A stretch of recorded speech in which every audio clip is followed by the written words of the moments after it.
can have a physical and an emotional realization.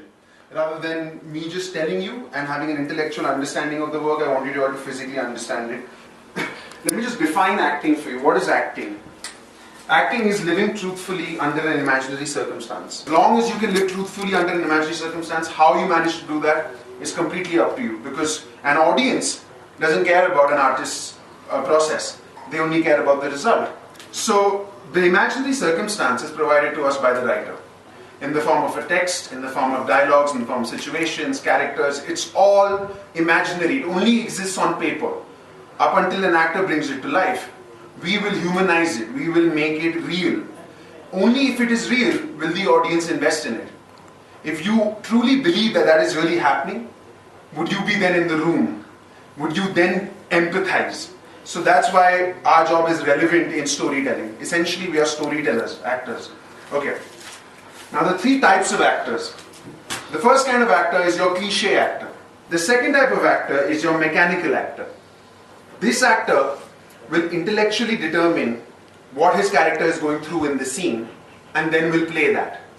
Most classical actors do this. The third kind of actor, the actor we are interested in, is the method actor. He will put himself in the here and now of the situation. Now most of the time, films or plays aren't written about characters that are having a great time, right? Most of the time characters are going through turmoil, there's a lot to gain, there's a lot to lose. So you can imagine really living through another human being's circumstance is extremely expensive, right? Because you have to really earn that part. You have to if, for example, if you're losing your son on stage, if in a play you lose your son on stage, you really lose your son on stage every night, and that is expensive. That is emotionally taxing. So in order to do this kind of work, the kind of work we are interested in, our three biggest tools are our inner life, our physical life, and our imagination.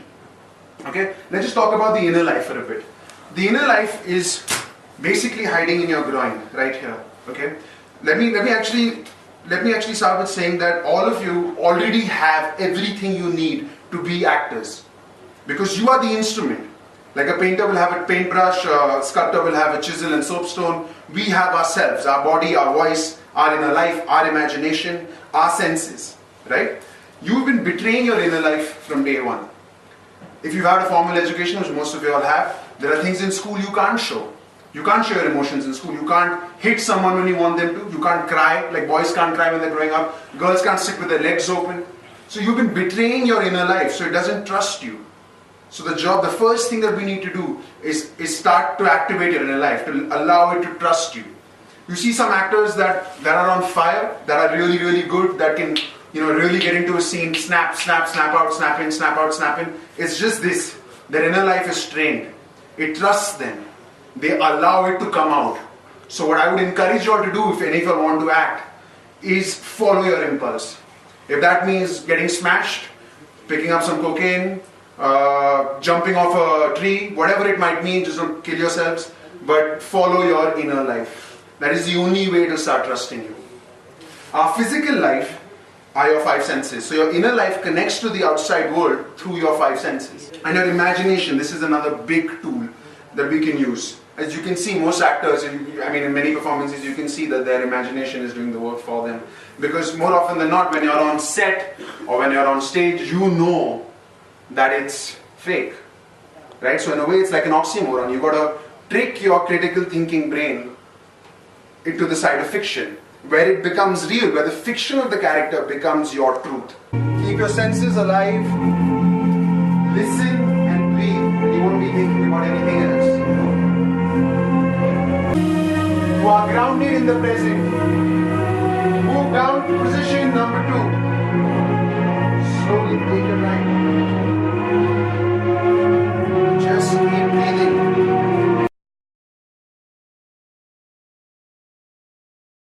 It's extremely important. This is really hard. This sounds like a very monk thing to say, but it's extremely important to take out judgment, any kind of moral judgment.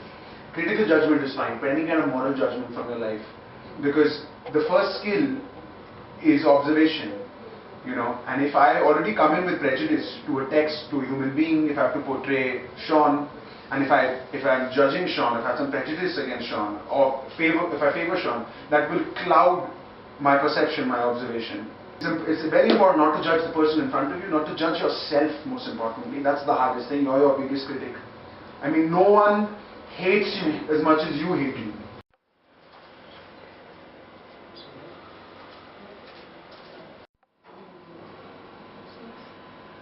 All your memories are fake. All your memories, any memory that you have, it's fake. I'll tell you why. I can challenge anyone in this room to really tell me about any memory which is like a video. You only remember in still photographs. In still photographs. Never in a perfect video or a perfect movie of the past. It's more like a shifting collage which is sort of constructed in you every time you remember it. You reshape your memory by remembering it every single time. The further you move away from a memory, the more your imagination starts filling it up. So you are actually reconstructing your life as we speak all the time.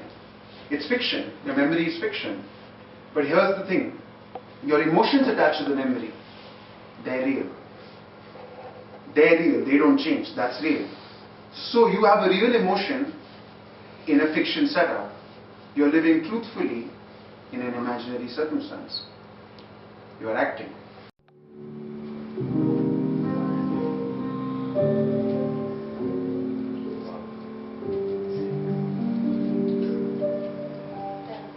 Break, move on to the next station.